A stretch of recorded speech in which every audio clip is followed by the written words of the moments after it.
With 59 years under its Santa-sized belt, will they make it to their 60th anniversary? Let's take a tour of this old style place and learn what this struggling amusement park has to offer and what you might be losing out if they close their doors.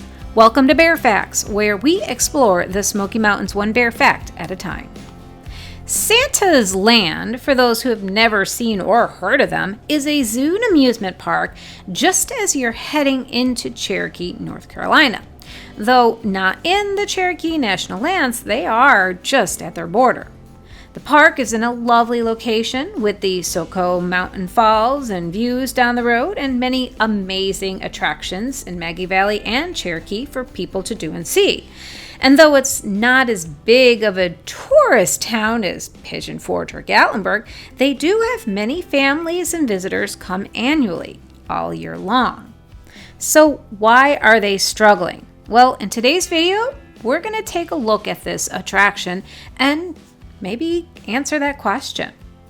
So I will have to start with one fact that might have really hurt them very hard this year, and that's been the issue with Route 40. If any of you are familiar with the area, Route 40's had a tough couple of years. And then on top of that, Route 441, going through the Smoky Mountain National Park, has been closed from Sugar Lands all the way up to Clingman's, so you can't actually go through the park to get to Cherokee at this time. So getting to the location itself, well, that's been a real battle this year. And if you don't know what's going on with 40 by now, I'd go look it up, because between landslides and flooding, that road is just a hot mess. So it makes sense that if you have to somehow get to Cherokee, it's not going to be easy right now. And we just assumed that the park would be quieter this year. And we decided, why not? We'll head on over there and see how things are going. So when we got there, we weren't really surprised that the park was very, very quiet and very dead. And we did talk to some of the employees, and they are painting a pretty grim picture. The park is suffering this year very badly, and who knows, it could be just the road issues, but it could be other issues, some that are a little bit deeper. So let's take a look at the actual park and see what they have to offer. This might help us understand a little bit about the park situation and paint a clearer picture of what's going on. So I think most of you know I'm not from the area, but this park has been here since 1966, and there's a lot of nostalgia that's kind of surrounding it. I imagine a lot of the people and patrons from the park in the earlier days have no idea that the park is struggling so much. It's probably been there so long that they're just completely unaware of it. And when you're walking around the park, you get that major sense of nostalgia. It's an absolutely beautiful park.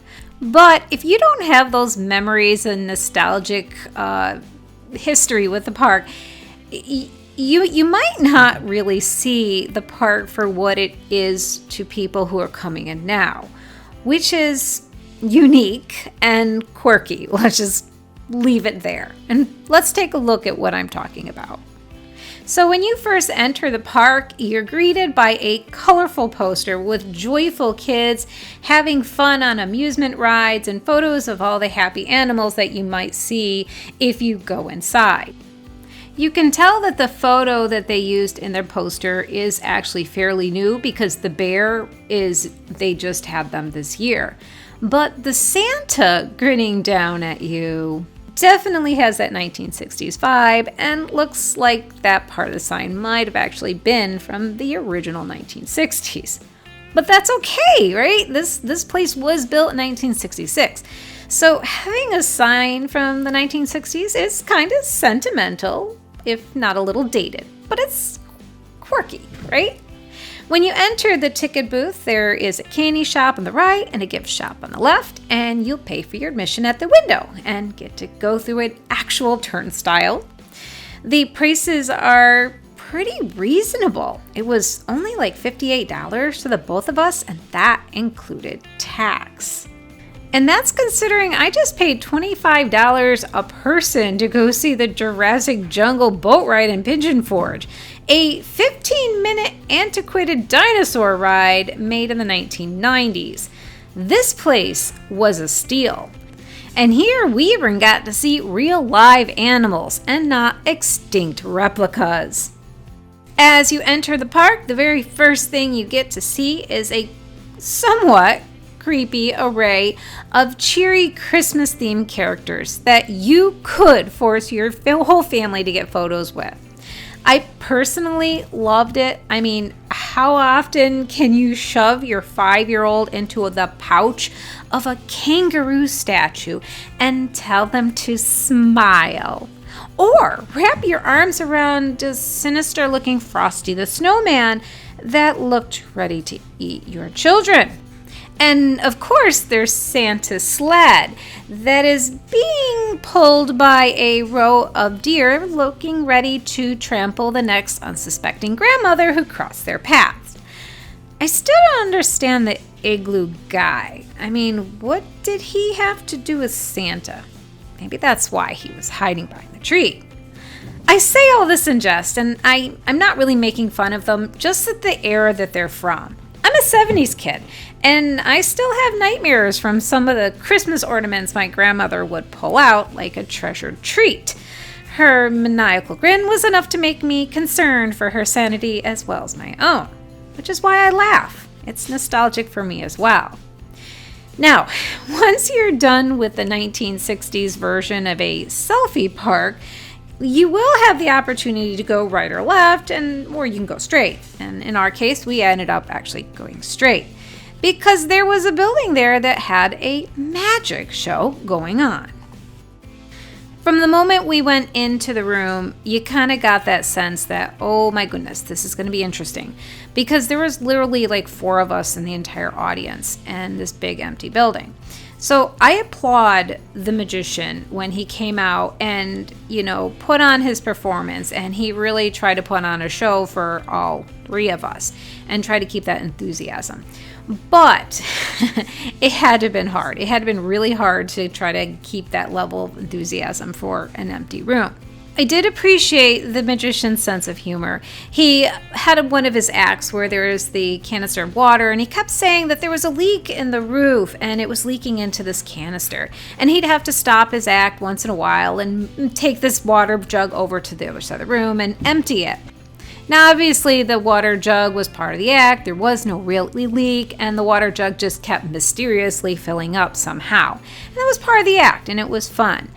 But even though there wasn't an actual leak, you still did get the sense that you were actually on the Titanic and the ship was sinking. That leak seemed to be real. The magician was able to finish his performance, and it would last about 15 minutes. He had another one that he had to do in another hour. I didn't see that one going much better than this one. Kudos to you, though, for still trying.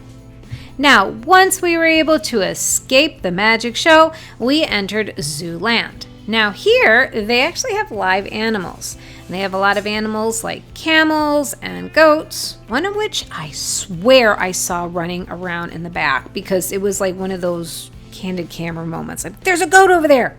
Anyway, they do have a few birds, like a peacock, a macaw, and some chickens. They also had a pair of these adorable caracal cats, which I would have loved to take home. I guess there was supposed to be an Arctic fox in here, but we didn't see him. And there's some porcupines and even pigs around the corner. And of course, there were these wonderfully beautiful little deer, all of which were very interested in these tiny feeding areas. And unfortunately, they only took one form of payment, which was coins. Coins, not Bitcoins, like real metal round coins. Physical coins that you have to put into the machine, crank it, and food will come out. And this is a sign of changes in our society, is that a lot of people don't carry change anymore. Why carry it? I went on an entire vacation last year and I didn't use cash once, not once, a whole week, and I didn't need not a single dime. So I've stopped carrying it, and I'm not the only one. I know that a lot of people have stopped carrying cash. And because I didn't have any money, I was just looking at these poor, sad little eyes, and they were looking so pathetic at me, and I couldn't feed them anything because I didn't have any coins. I might have Bitcoins somewhere, but not real ones. I mean, the animals didn't look starved or hungry or anything. They just were very good at begging. And it was clear that other people do have coins because, I mean, look at them. They're just hanging out at these areas. So they're being trained very well and fed very well. It was just one of those things that I was like, oh, I don't have money. There's two other animals that I want to point out, and one was a kangaroo. I've seen kangaroo before, but this one here, if you look over here on the other side, is a female, and she had just given birth. So if you look at her pouch really closely, you can actually see the baby moving around in there. It was kind of cute. I didn't actually see the Joey's head, but you know what? I think if I sat around long enough, maybe I would have. The other animal, of course, were the Siberian baby bear. These guys were well trained when it came to the feeding tubes because the second you walked near their cage, both the little guys rushed over and huddled around the end of the tube. I'm going to guess it was a little bit of sibling rivalry going on there since whoever was on top of the feeding tube got the treats. An interesting note, I asked a park employee about what they do with the bears when they got older, and the employee said they actually rented the bears this year. So they get them from a breeder, it must be, who actually rented out the baby bears. And then in the winter, when they have to close down and a lot of the animals have to be winterized, they just return the bears to their owners. Now, as you're walking around the park, one of the things you notice were these little houses. At first, I thought they were just part of the decor. You mean maybe a maintenance shed or something like that, hidden behind a Christmas theme. But upon closer inspection, we saw that you can walk inside and you'd find these animatronic dioramas depicting a different Christmas-themed scene. This one here was my favorite, with the reindeer ladies taking care of Santa's house while the boys were out working. Yeah, I know, it's so 1960s, but that was the era and it's kind of cute. The Scrooge one was by far the creepiest. I mean, that's just plain strange. But the elf bunkhouse was a close runner-up. I mean, what's with the insomniac elf? What was he doing while everyone else was sleeping? That's just creepy. Surprisingly enough, I've actually seen this kind of peeking show diorama before. It was in Pennsylvania, a Christmas village called Coziers, and they opened their doors in the 1940s. So they're kind of from the same era. And I have to say, though, that Santaland has kept up and maintained their animatronics very well. They were all working, or seemed to be working, and the displays were all in good condition. So it was a nice, kind of unique experience to have. All right, so the park also had a couple rides, as you can see as we're walking under the gates. This is Funland, and their prize roller coaster was built in the 1980s, and it's this guy here, Rudy's Coaster. For an older ride, it actually seemed kind of fun. I don't like big rides, so this one I would have gone on. There are many other rides here. Most of them, though, are geared towards very young children. So that kind of doesn't help the park that they don't have any big rides. And all of the other rides were definitely older. They were in great condition. And when I say old, I mean these were true antiques. And they were so beautiful in their own way. I just absolutely loved them. And you can tell they've been taking care of these rides, and they're probably original to the park. Heck, they might have gotten them from somewhere else and just refurbished them. I don't know, but you could tell these guys were older. They were all kind of made from like real metal and not plastic or fiberglass, and they'd all been lovingly cared for and clean. I liked the boat ride. The water was clean and clear, and the little boats didn't show any sign of serious peeling, rust, or chipping. The little boats in this ride all had names that reflect one of the reindeer. This ride here also had all the different classic vehicles. There was a fire engine, the flying sleigh school bus, and there's actually a schoolhouse on the other side of the park where it has the name of the schoolhouse there, which is kind of a nice tie-in. The Cherokee Santaland's sheriff car, fire truck, and even a taxi. Though most kids these days would be hard-pressed to say if they'd ever seen a real taxi. Yes, they're still out there still, but not as many as there used to be for sure. Towards the back of the park, there is a pond over there. It's called Whitebeard's Pond. And you could see that there were these little pedal boats that you could take out into the water. If you wanted to, you can feed the koi. There was massive koi that probably was about as old as the park, because I hear koi can get quite old. And they also had these 2 lemur cages on either side of the pond. Now, when we were there, I did feel like this is probably the one and only space in the entire park that probably could use a little bit more upkeep. I know water attractions, anything with water takes a lot more work, but it kind of was getting a little bit more dated and could use a refresher. Like I said, though, it still was very well maintained. It just needed a little work.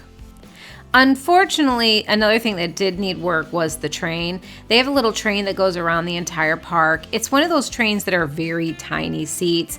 I didn't get any photography of it because there were people working on the actual train at the time, and I didn't want to shove my camera in their faces. But it is a very well-maintained little train. I would have loved to have seen it operating. But trains like this, they go down all the time. I know the one at Dollywood is always having issues, and all the parks I've ever been to, they're trains. They're going to break. They're mechanical. That's what happens to them. Okay, I'm going to reiterate this over and over again. I actually really do feel that the park owners are still being very attentive to the needs of the park. The park is well manicured, clean, and other than the train not in working order, there was nothing wrong with any of the equipment. It's very well put together and well designed. And there were a lot of staff. I mean, everyone was really friendly. They were willing to talk with us. They had a lot of food vending options, from hot dogs to fried dough to candy.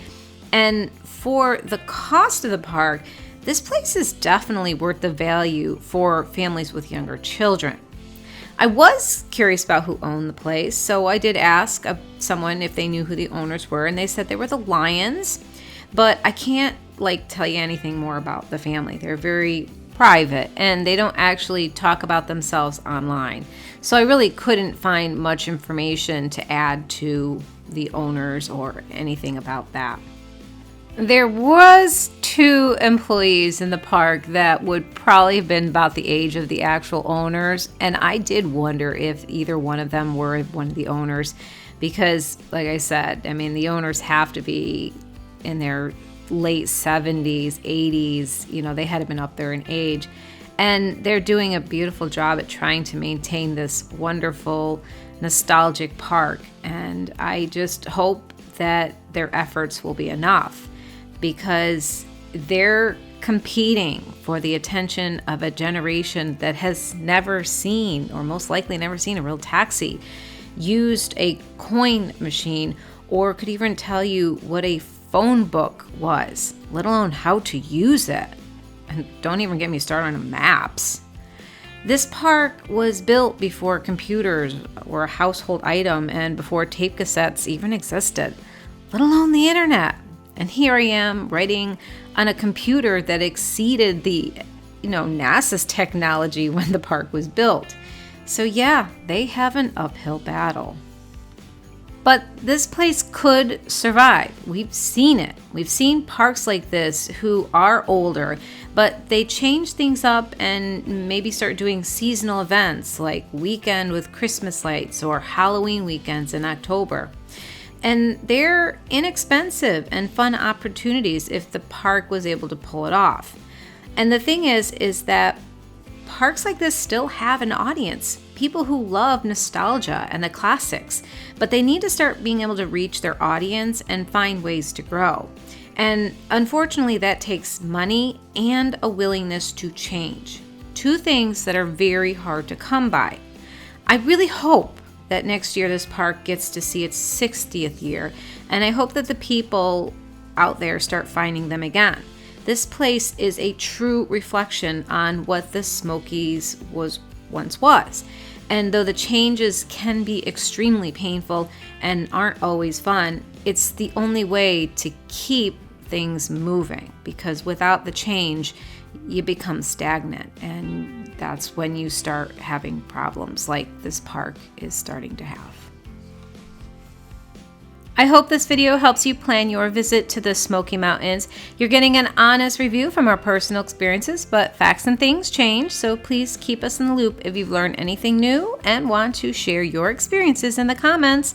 Thanks again for visiting us at Bear Facts of the Smoky Mountains. Please click that like button and subscribe to our channel.